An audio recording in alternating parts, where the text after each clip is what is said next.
Hey, welcome everyone to the We're Not Lost Private podcast. This is for our Patreon subscribers. We're doing a little bit of a trip report. Leighton had traveled to the Bastogne area recently and took his drone out with him.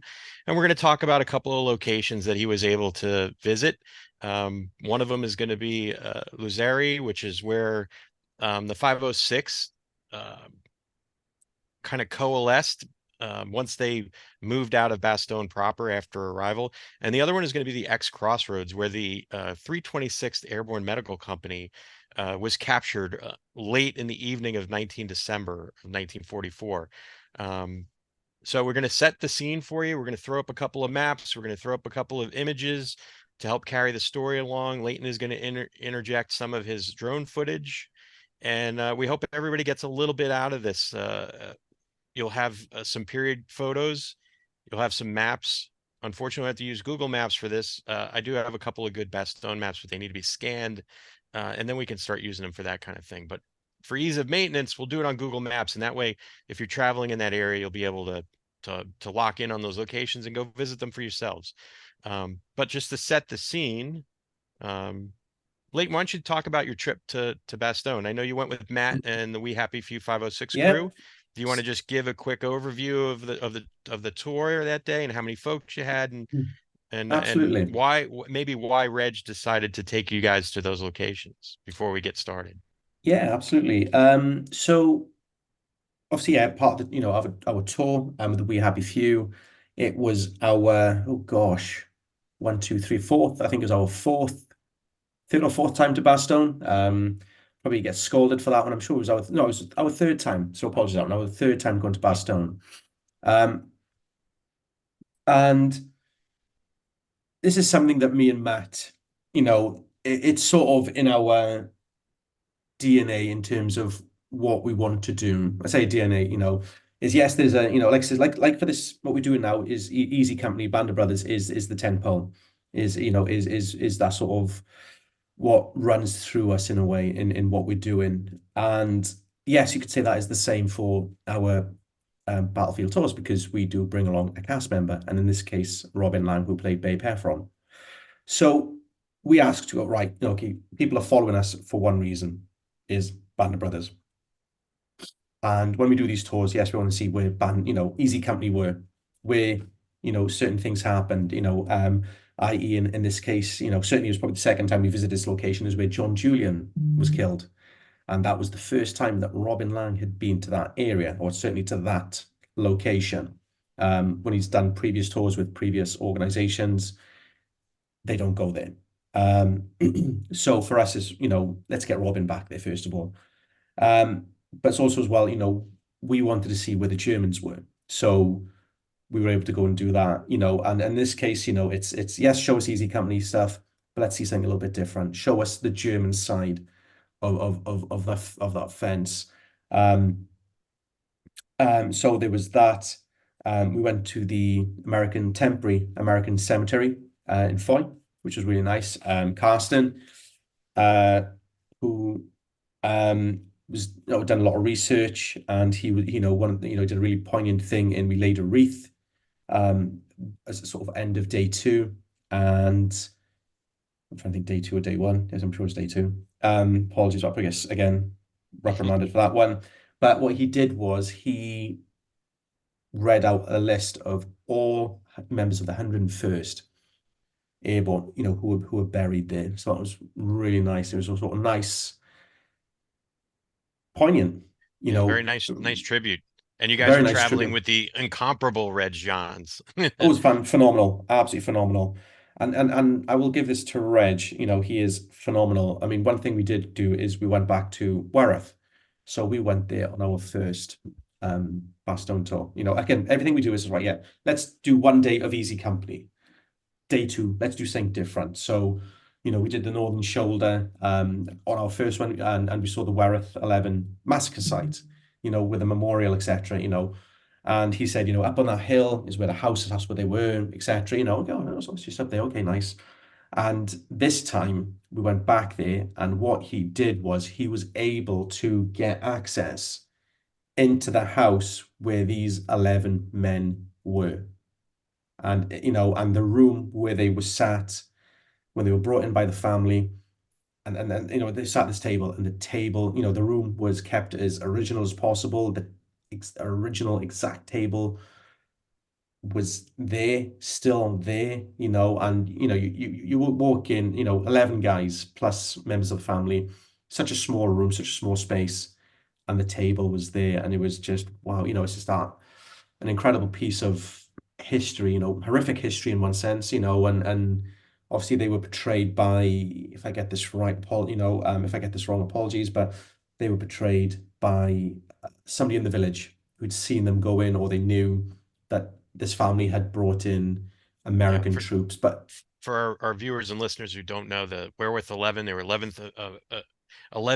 African American soldiers. I believe they're part of an artillery observation battalion, mhm, and they took shelter. Their positions were overrun. They took shelter, and they were eventually betrayed and murdered by German forces as they advanced during the Bulge. There's plenty of resources. We'll probably throw a few up in the notes section of the video when it goes up. But that's a great overview. And obviously, mhm, we love Red. You've traveled with him. I've traveled with him. He's our go-to Battle of the Bulge guy. And I credit him for a lot of the things I learned outside of with regard to Easy Company, and then obviously outside of Easy Company as well. And we love linking up with them when we travel with my tour groups. But I think that's a great setup for us to kind of mhm. slide into where we are with our two topics for today. If that sounds good with you, you want to. Yeah, absolutely. Yeah, absolutely. So like the original alerts go out for the 101st Airborne. Obviously, Eisenhower makes the decision to alert both the 101st and the 82nd, and he's also contemplating alerting the 17th Airborne, and they will end up coming in later on as well. So basically, the 18th Airborne Corps gets put on notice. The 101st deploys. I believe they get the initial alert notice on the 17th. Sometimes maybe on the 16th, the offensive starts. They get the alert on the 17th. The movement takes place on the 18th, and by um, midday on the or early on the 19th, the units of the 101st start making their arrival at in the Bastogne area. And the 326th Airborne Medical Company actually pushes out west northwest of the city to set up their clearing station. And this is I'm going to share a map first to so everybody can take a look at where what we're talking about. And in this case, everyone can see here. Here's where the memorial is. The field here, if you follow my cursor, is where the clearing station was set up. Um, so they're already starting to receive casualties at the clearing station, and um, they set up their tents. Um, and I'll share another image that we have um, right here. Sorry, this is a little clunky. It Our would have been first time easier beer if with us. Yeah. yeah, bear Mm. with us so everybody can see. These are some of the tents of the 326. This was the photos were taken, and the camera was actually dropped by the original cameraman and later recovered by a 101st Airborne trooper by the name of Carmen Giese. Carmen had the camera for years and got the film developed. And so these are is one of the only pictures we have of the 326. There's several more out there. I have to go looking for them, but this gives you a good idea of what the field, I'll stop part you of the right there, field looked Joe. like. Are you able I'm to move sorry. out onto the other? Are you able to move out onto the other screen? Oh, I'm sorry. Can you not see it? No. Uh, Is it on a separate screen at all? Or sorry. I'm trying to make this happen. Um, no, sorry about that. Again, apologize to everybody. It's a little clunky right now as we try and work our way through the. Here we go. How's that? yeah, perfect. Okay, so you get a good look at this at the tents and part of the field and how they were set up. So they start receiving casualties almost immediately at like 10 o'clock in the morning. The day progresses. They send out vehicles back and forth um, back into Bastogne to hopefully get some of the more serious cases um, evacuated. But by midday or so, the 50 elements of the 501st begin informing the 326, hey, we're kind of cut off in this area. And by 10:30 that night, um, the hospital, the clearing station is actually overrun. Approximately 6 German armored vehicles, a mix of tanks and armored personnel carriers, make their initial assault on the position. They fire at some of the clearing company's vehicles, and several of them are struck and lit on fire. In fact, one of the drivers is hit, and he falls forward on his horn, and the horn just continually blasts while the assault is taking place, and the tents are swept with machine gun fire, and a number of medical personnel are hit, and then systematically the Germans go through, and the more seriously wounded that can't be transported, they're murdered in their cots or on Hmm. their stretchers.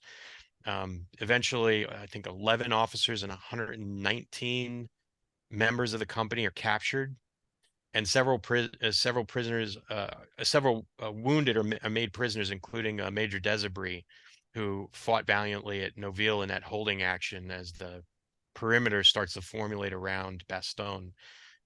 So it's a critical action because it really hamstrings the division's ability to treat casualties throughout the Bastogne Hmm. fight. Um, so with that in mind, I'm going to take it off screen share here. Do you want to interject some of your drone footage of the Yeah, area? of course. I mean, before I do that, Germans murdering wounded troops. There was another instance, wasn't it, in Bastogne where that happened.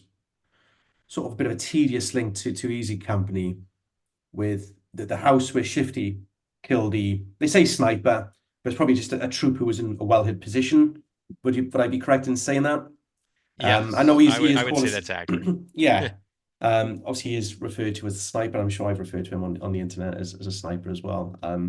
But yeah, a soldier in a well-hid position who's not necessarily a sniper. Anyway, but there's a sort of an outhouse, a farm building in front of that, and that was a an area where there was some American wounded troops, wasn't there? And some Germans came along and Yeah, that's murdered correct. them. So if you're standing on the street looking directly at the building where the German shooter was that Shifty killed, just to the left of that is the building that Leighton is talking about. And two medics by the name of Merlauer and George Vanderslice were there, and I believe George was at B Company. Memory's a little hazy this Saturday morning as we record this. Um, but the two of them were there treating these men, and they could not evacuate many of the wounded. And as the two medics pulled back, the Germans overran the position, and then they ended up murdering the patients and the wounded troopers that were in that building. And you can still see the building; it still sits there Yeah, right next to the house. But I don't think a lot of people know that story, and it's a little bit haunting when you think about the location still absolutely. exists. And I know for a fact that it haunted Merle Lauer for the rest of his life, that he knew that those men were killed. I never got a chance to talk to Hmm. George Yeah, Vanderslice, but Bill Garnier knew him very well, and the two of them ran the Paradise newsletter for years together, along with Jack Agnew. So like you said, there's a only because of the location there is a tenuous um, association to Easy Company with that because of it yeah. taking place in Foix. But yeah, so it's not unheard of for the Germans to murder um, wounded Hmm. prisoners who they felt they couldn't evacuate. That they would evacuate ones that they felt had a good chance of survival, or if they were officers, Hmm. because they felt they had intelligence value. But Wow. in this case, they murdered all those prisoners. Yeah. But yeah, Okay. did you want to punch up some of that footage Yeah, and yeah, of course, then yeah. 2 seconds again as we work through this. This is so oh gosh, let me just open it. I did have it opened again. Let me yeah, get just it bear with now. us, everyone. So, so back on that. And while Leighton works through that, just another plug, a shameless plug for our episode 2. If you're It'll be released tomorrow. Hopefully, you'll be able to take some time and listen to it or watch it. We have Jim Blakely, his father Everett flew with the 100th Bomb Group, and he's portrayed by David Shields in Masters of the Air, and Matt Mabe, outstanding historian Hmm. of the 100th Bomb Group, and is on the board of directors for the 100th Bomb Group Foundation. Both of them came on yesterday with us, or Thursday with us, and did just a bang up job. They were Yeah, it was. fantastic. I didn't But give you my tedious link from that from episode 3, or at least the 100th Bomb Group, and the sort of relation with Band of Brothers, the TV show. It's a bit of a it's a tedious link, I'll be honest with you right now. So on the Regensburg mission, you had Bernie Lay, who was flying as an observer. So he saw everything that was going on with uh, Buckleven, and obviously Bernie Lay went on to write people. He's probably more famously known as, for one of the writers for 12 O'Clock High, which is an outstanding film, and it is one of my favorite films. Certainly on World War II. Gregory Peck, etc. Fantastic. Anyway, he also wrote another film called I Wanted Wings. I think it's called I Wanted Wings. I think I was made in 1942, 41, 42. And that starred Ray Milland. Mhm. And he is a British actor, a Welsh actor. And he is from a small town in South Wales called Neath. And from Neath is another British actor or Welsh actor called Nick Aaron.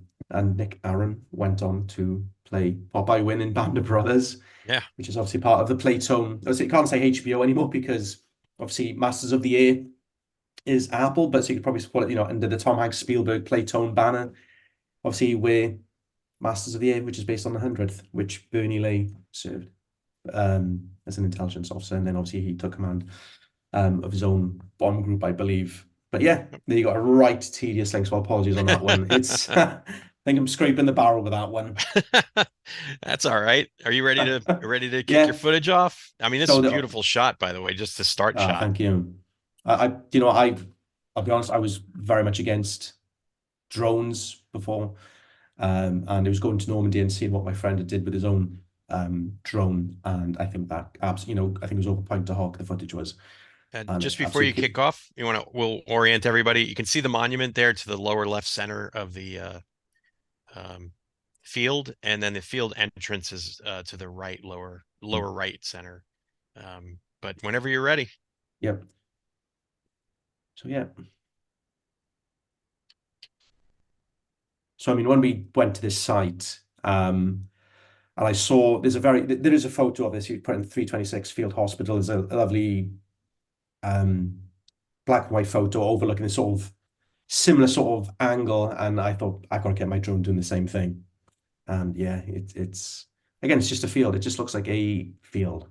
Yeah, but you can understand why it was chosen for the clearing station. I mean, they can set up all their tents, they can run their treatment there, but you can also understand how exposed they were at the time when the Germans overran the position. They had no place to go. You're stuck in this field.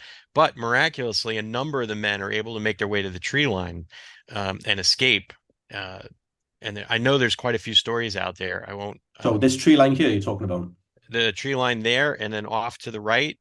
Um, wherever they could make their way out Hmm. of the field. And there's several accounts of escaping and making their way back to the line by 101st troopers who had been in the area. And I will post either links or the books where you can find the books that these troopers tell their stories. Pretty amazing. And when you read about it, how they're able to just nowadays we call it E&E, or escape and evasion. They're able to escape and evade and make their way back to friendly lines. But you can see, I mean, there is no Hmm. cover out in this field. No. And you see, And there's a photo which actually shows that as well. Um, God, I think we could post that on social media as well. I think I've got it on my phone. But yeah, absolutely. It's certainly, you're right, Joe. There's nowhere to hide. And yeah, very much exposed troopers there. So I'll yeah, and just you can stop see share. how like a few armored personnel carriers with some machine guns could pretty much carry the day in that field. You've nowhere to go, nowhere to hide. Hmm. And then once the 100 or so German troops that were accompanying those vehicles start sweeping through the field, it's a I hate to say it because it sounds so callous, but it's a turkey shoot for them. I was just thinking exactly the same thing and thought, do I say that or not? But yeah, you're right. Yeah, and But yeah. a number of the troopers that they did that were interviewed about the incident later on were like, they stated, with the trucks burning, it was, you could see plainly and clearly the red crosses on the tents and the vehicles, and yet they still fired them up. So uh, there was a bit of animosity with those statements, Absolutely. the ones that I read of the troopers that were interviewed. So here's a question for you then, Joe. I don't know if you know this or not. I mean, certainly, were the people who were guilty, who were responsible for this massacre ever, if they didn't die in combat, certainly found and put to trial after the war? Not that I'm aware of, and that might just be my own ignorance of the follow-on Hmm. actions. They may have been killed in the fighting, because remember, this is very early in the fighting, so you're on the 19th. The campaign extends all the way to what, 15, 16, Hmm. 17 January. So A they lot of time very for well revenge. may have been killed in the fighting, the subsequent Yeah. fighting around the perimeter. I hate to sound very dark here, but let's hope so. Hmm. But yeah. Yeah, I don't have any time for any murderers, any No, war not like that. criminals. No, absolutely not. No, and there's Yeah. weirdly rules in place, and sadly they get exploited. But yeah, that's another Yeah. conversation. Beautiful footage though. Great Thank shots, you. the pan back and forth. Now, do we want to Hmm. talk about the arrival of the 506, since that's Yep. some of our listeners and viewers' favorite topic? Um, Let me go back to the share screen so we can orient everybody um, to our map. And don't worry, we're getting there, folks. It'll Don't give up get on easier. us. Yeah, don't give up. It'll get better. So here's the map, and unfortunately, Bastogne is just off to the bottom of the map here. I don't know if anybody can see my cursor here, swinging around, and as is Luzeri. But you can see Foix, and you can see Notville up here to the upper right of the image. So that gives you kind of an idea. And this is the present day N30 that you can travel on, Hmm. going to all of these locations. Hmm. Um, I think you can see the field there, yeah, if and I'm right, with obviously the you can see the temporary Bois American Jacques. cemetery. Yeah. Oh, Yeah, actually, I was looking the other way there. Ripogne and Foix. So, and obviously the Bois Jacques, which Yeah. everybody is interested. And here's Halt Station. So this is the dog company was in this area, and then this is the basically the line of demarcation between the 506 and the 501st. Hmm. But before that even happens, when the fellas arrive, they begin arriving, and then this is the turn onto the N30. And if you go back down to the uh, left of the photo, it'll take you down to the intersection where the St. Peter's or St. Pierre's Church is. But this is the left turn onto the N30, and this is a machine gun team of the 2nd Battalion of the 506. After they had landed, and anybody can see this right here. It says Kangaroo. It's one of the division call signs, and then obviously the sign on the wall here says Noville. So they're What company is this, headed. Joe? You know what This company? is 2nd Battalion headquarters, so it's part Oh, of headquarters. probably Yeah. the light machine gun platoon of the 2nd Battalion headquarters. And I'm gonna punch up a few photos of the battalion marching up, the 2nd Battalion marching out. This one is further along on the N30. This is up where the hospital is now, on the N30. Okay. Yep. I know you're on about. And this is the rocket platoon of 2nd Battalion of 506th. And my good friend Red Falvey was part of that platoon. He originally had started as a Toccoa man. He had started out in the communication section, went through Hmm. Normandy as part of the communication section. And when they came back from Normandy, back to England, he requested a transfer to the newly forming rocket platoon, because he wanted more action. He just didn't like being a communicator. He wanted to take the fight to the Germans. And Red was just a phenomenal man. He became a railroad man after the war. Big New York Yankees fan. I have that in common with him. Love the guy, and his hands were as big as baseball mitts. I remember I would shake his hand, and it was like my hand got swallowed up. But Red was just a fantastic guy. Absolutely loved talking to him about his time with the 506. That's red right there. This is a post-war shot. Just a phenomenal guy. Love talking to him. He had his jump boots, his original Toccoa issue jump boots, bronzed, and they remain with his family, which is Oh wow. a nice continuation. Here's more Absolutely. of the battalion marching. I apologize for the quality of the photo. It's a sharp photo, but the coloration is pretty lousy. You can see elements of the 28th Division in the back. These will later form Team Snafu. They're kind of used as a fire brigade around the Bastogne perimeter.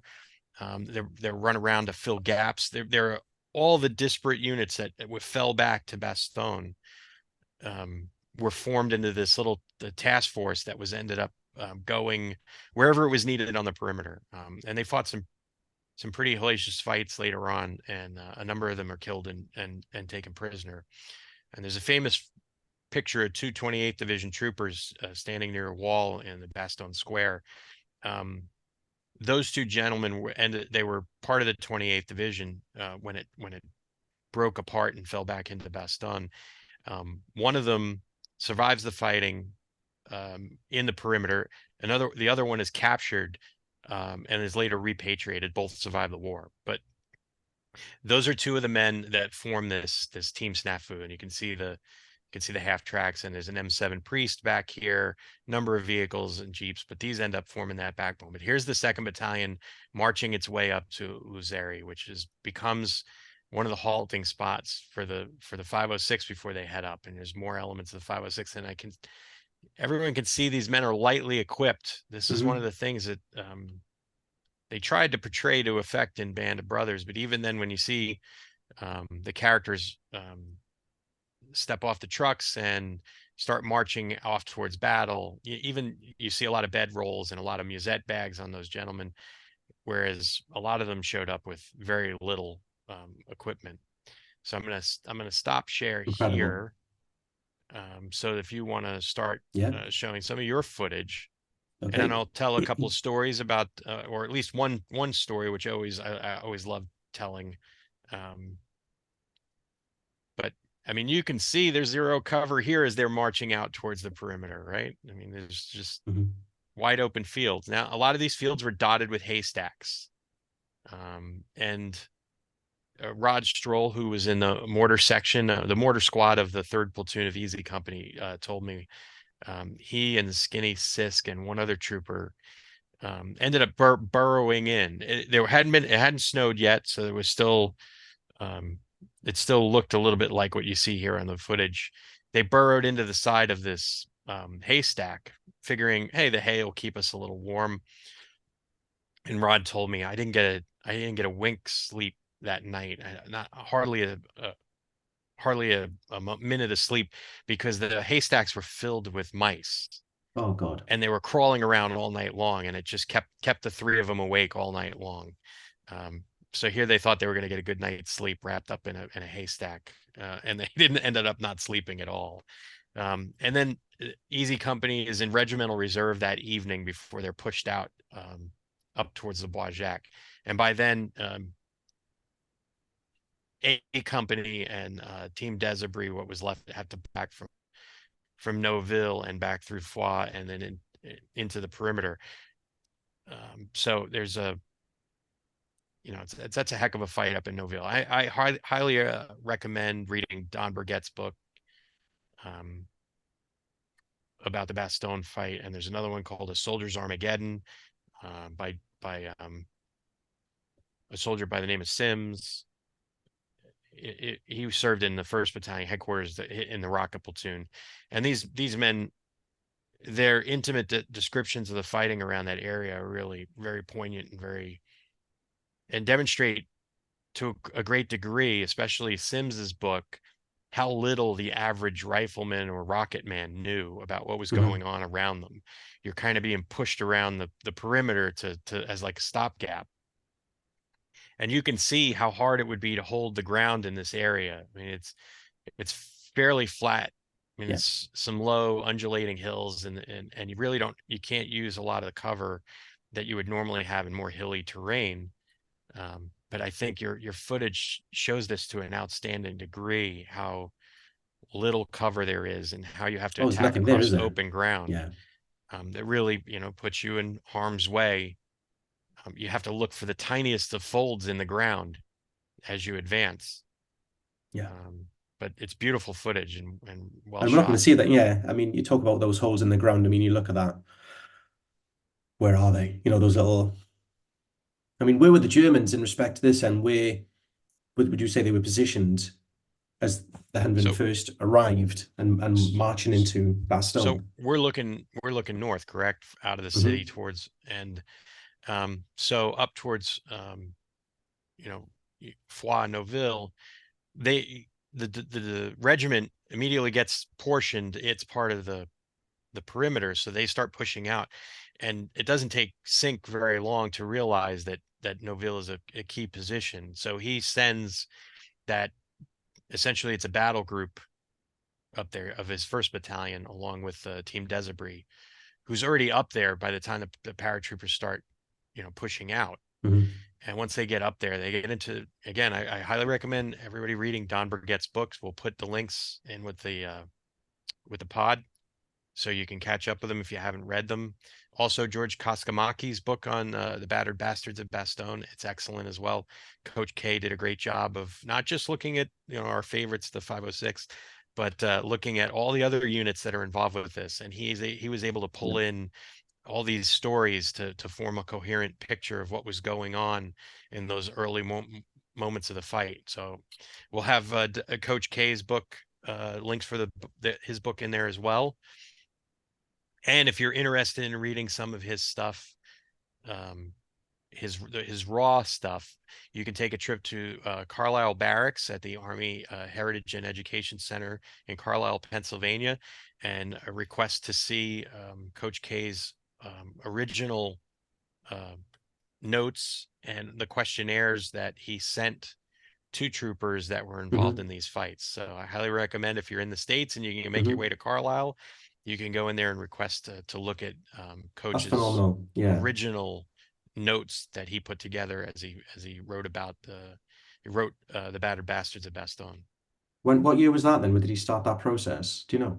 Oh, I'd have to go back and pull the original Hmm. copyright off of his book, but Hmm. um, there were so many of the men alive at the time. I would say he probably started in the early 70s, if memory serves.